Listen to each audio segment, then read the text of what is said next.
also have to remember that the Bhangra industry here in the UK, even at the time when the Asian underground was at its height, Bhangra music was outselling it. Nevertheless, there were still certain people who became self-appointed mouthpieces for the Asian underground or the British Asian music scene, who were absolutely scathing about Bhangra artists and that whole scene, and it was just wrong. So yeah, okay, there was distinction between the Bhangra scene, the British Bhangra scene, and the Asian underground scene. There is that saying that the first generation, they want to assimilate, they want to fit in. The second generation becomes the rebellious one, and the third generation is the one that goes back. Of course, we're all from the second generation, and we're saying that the Asian underground vibe came from that.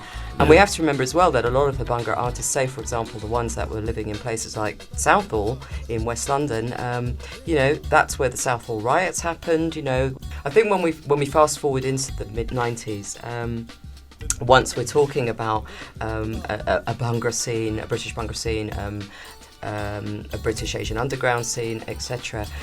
That's all kind of mirrored and supported as well by other changes that were going on in other parts of the media. Programs like Goodness Gracious Me, for example.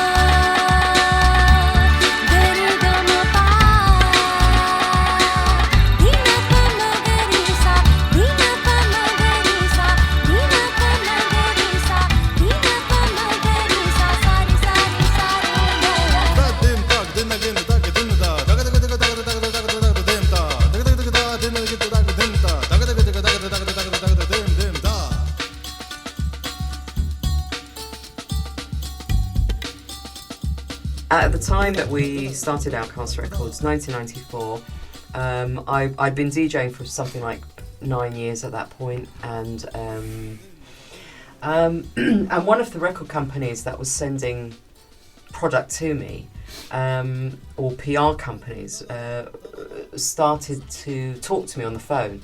They wanted feedback about the latest Apache Indian tracks they'd been sending, and I sent copious amounts of feedback to them.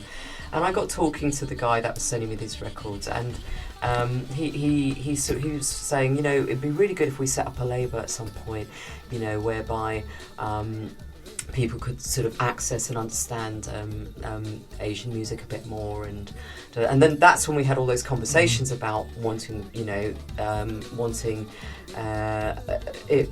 to be possible for people to be down with the brown and not just with the black. And I was telling them about what it was like in my youth centre and doing that.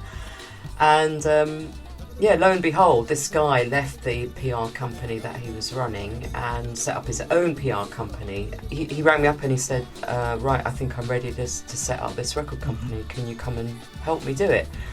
And so that's how Outcast Records was born.